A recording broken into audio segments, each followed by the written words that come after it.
Jephthah, the ninth judge. Now Jephthah the Gileadite was a valiant warrior, but he was the son of a prostitute. And Gilead had fathered Jephthah. Gilead's wife bore him sons, and when his wife's sons grew up, they drove Jephthah out and said to him, "You shall not have inheritance in our father's house, for you are the son of another woman." So Jephthah fled from his brothers and lived in the land of Tob. And worthless men gathered around Jephthah, and they went wherever he did. Now it came about, after a while, that the sons of Ammon fought against Israel. When the sons of Ammon fought against Israel, the elders of Gilead went to get Jephthah from the land of Tob. And they said to Jephthah, "Come and be our leader, that we may fight against the sons of Ammon." But Jephthah said to the elders of Gilead, "Did you not hate me and drive me from my father's house? So why have you come to me now when you are in trouble?" The elders of Gilead said to Jephthah, "For this reason we have now returned to you, that you may go with us and fight the sons of Ammon, and become our head over all the inhabitants of Gilead." So Jephthah said to the elders of Gilead, "If you bring me back to fight against the sons of Ammon and the Lord gives them up to me, will I become your head?" And the elders of Gilead said to Jephthah, "The Lord is witness between us. Be assured we will do as you have said." Then Jephthah went with the elders of Gilead, and the people made him head and leader over them. And Jephthah spoke all his words before the Lord at Mizpah. So Jephthah sent messengers to the king of the sons of Ammon, saying, "What conflict do you and I have, that you have come to me to fight against my land?" And the king of the sons of Ammon said to the messengers of Jephthah, "It is because Israel took my land when they came up from Egypt, from the Ammon as far as the Jabbok and the Jordan.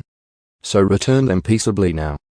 But Jephthah sent messengers once again to the king of the sons of Ammon, and they said to him, "This is what Jephthah says, Israel did not take the land of Moab nor the land of the sons of Ammon.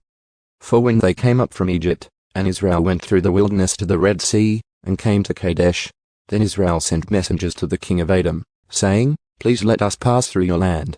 But the king of Edom would not listen. And they also sent messengers to the king of Moab, but he would not consent. So Israel remained at Kadesh.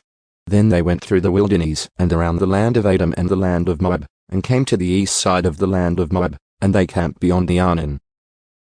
But they did not enter the territory of Moab, for the Arnon was the border of Moab. And Israel sent messengers to Sihon king of the Amorites, the king of Heshbon. And Israel said to him, Please let us pass through your land to our place. But Sihon did not trust Israel to pass through his territory.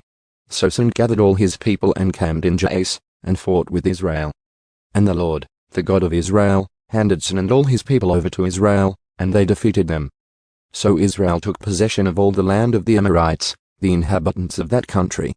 So they possessed all the territory of the Amorites, from the Arnon as far as the Jabbok, and from the wilderness as far as the Jordan. And now the Lord, the God of Israel, has driven out the Amorites from his people Israel. So should you possess it? Do you not possess what Chemosh your God gives you to possess? So whatever the Lord our God has dispossessed before us, we will possess it. Now then, are you any better than Balak the son of Zippor, king of Moab?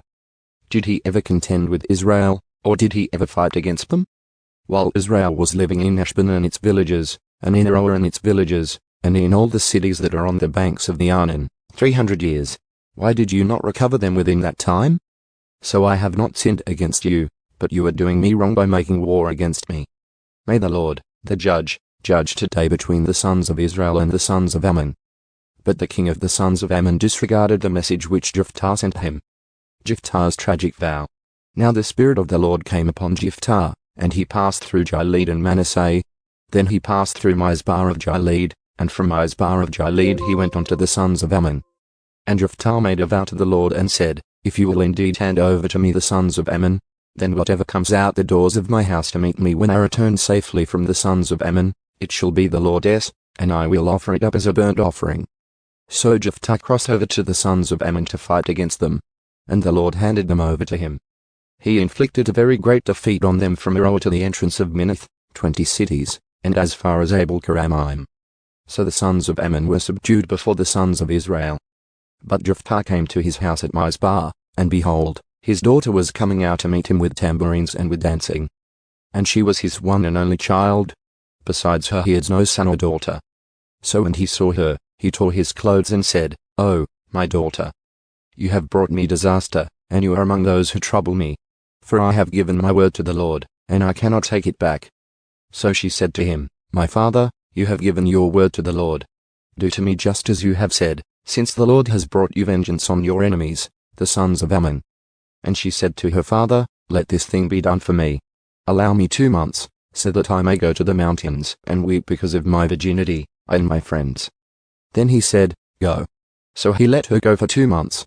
And she left with her friends, and wept on the mountains, because of her virginity. And at the end of 2 months she returned to her father, who did to her what he had vowed. And she had no relations with a man. And it became a custom in Israel, that the daughters of Israel went annually to commemorate the daughter of Jephthah the Gileadite for 4 days in the year.